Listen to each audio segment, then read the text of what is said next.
राधे कृष्ण दोस्तों, मैं भाविनी मिश्रा अपनी चैनल में आपका स्वागत करती हूं और आप सभी के सुखी और स्वस्थ जीवन की कामना करती हूं। जीवित पुत्रिका का व्रत आने वाला है, तो व्रत किस दिन रखा जाएगा, पूजा का शुभ मुहूर्त क्या होगा, नहाय खाए किस दिन करेंगे और पारण का शुभ मुहूर्त क्या होगा, संपूर्ण जानकारी आपको इस वीडियो में मैं दूंगी। तो वीडियो के साथ बने रहिएगा। जीवित पुत्रिका व्रत माताएं अपने संतान की लंबी आयु और खुशहाली के लिए रखती हैं। इसे जीतिया व्रत भी कहा जाता है। इस व्रत को निर्जला रखा जाता है। आइए जानते हैं कि जीवित पुत्रिका व्रत किस दिन रखा जाता है। जीतिया व्रत हर साल अश्विन मास के कृष्ण पक्ष की अष्टमी तिथि को रखा जाता है।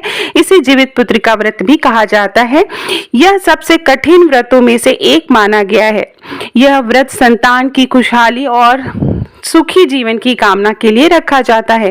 शास्त्रों के अनुसार यह व्रत भगवान श्री कृष्ण के समय भी किया गया था। मान्यता है कि इस व्रत को करने से संतान वियोग का सामना नहीं करना पड़ता है।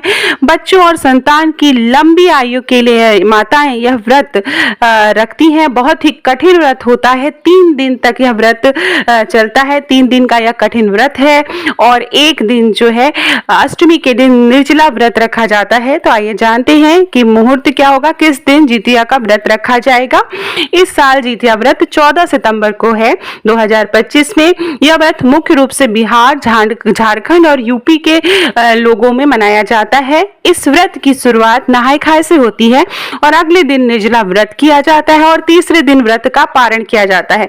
कुछ परंपराएं, विशेष परंपराओं के साथ यह व्रत किया जाता है। कुछ नियम जो है उनको फॉलो करना पड़ता है, तो इस तरह से व्रत किया जाता है। आइए जानते हैं कि नहाय खाए किस दिन रखा जाएगा। तो नहाय खाए का जो व्रत है वह सप्तमी, अश्विन मास के कृष्ण पक्ष की सप्तमी तिथि को नहाय खाए होता है और इसी दिन से जीतिया व्रत की शुरुआत होती है। तो यह जो है नहाय खाए का जो दिन है वह 13 सितंबर को रखा जाएगा। जीवित पुत्रिका व्रत का जो मुहूर्त है वो मैं आपको बता दूं। हिंदू पंचांग के अनुसार अश्विन मास के कृष्ण पक्ष की अष्टमी तिथि 14 सितंबर को सुबह 5:04 से प्रारंभ होगी और यह 15 सितंबर को सुबह 3:06 पर इसका समापन होगा। तो उदया तिथि के हिसाब से जो है 14 सितंबर को पूरे दिन जो है अष्टमी तिथि रहने वाली है। तो व्रत भी 14 सितंबर को रखा जाएगा। आइए जानते हैं कि जीतिया व्रत का जो पूजा होती है, वैसे तो ये शाम के समय किसी नदी के आसपास होती है, लेकिन आप पूजा में मैं मुहूर्त बता दूं, आप उस समय भी पूजा कर सकते हैं। ब्रह्म मुहूर्त की अगर हम बात करें तो सुबह 4:33 से लेके 5:19 के बीच में ब्रह्म मुहूर्त में आप ओठगन कर सकते हैं। ओठगन का विशेष महत्व है। सुबह सुबह उठकर ओठगन किया जाता है, उसके बाद निर्जला व्रत रखा जाता है। तो ओठगन का मुहूर्त अगर हम कहें तो वो ब्रह्म मुहूर्त में होता है। तो सुबह 4:33 से 5:19 तब ब्रह्म मुहूर्त है। तो सुबह 4:33 से पहले आपको ओठगन कर लेना है। अभिजीत मुहूर्त की अगर हम बात करें तो सुबह 11:52 से लेके 12:41 है। इस बीच में आप पूजा कर सकते हैं। विजय मुहूर्त की बात करें तो दोपहर 2:20 से लेके दोपहर के 3:09 तक जो है पूजा का मुहूर्त है। गोधली पूजा, ज्यादातर लोग जो है गोधली बेला में पूजा करते हैं। तो शाम के 6:27 से लेके 6:51 तक गोधली पूजा का मुहूर्त है।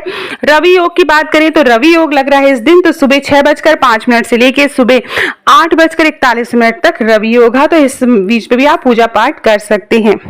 आइए जानते हैं कि जीतिया व्रत का पारण का क्या मुहूर्त होगा। पारण का विशेष महत्व होता है। इस व्रत में नहाय खाए, निर्जला व्रत और अगले दिन पारण। जब तक पारण नहीं कर लेते हैं व्रत को संपूर्ण और पूरा नहीं माना जाता है। तो पारण भी शुभ मुहूर्त में करना होता है। तो जीतिया व्रत का जो पारण है उसका शुभ मुहूर्त है 15 सितंबर 2025 को सुबह 6:10 से लेके सुबह 8:32 के बीच में आप पारण कर लेंगे।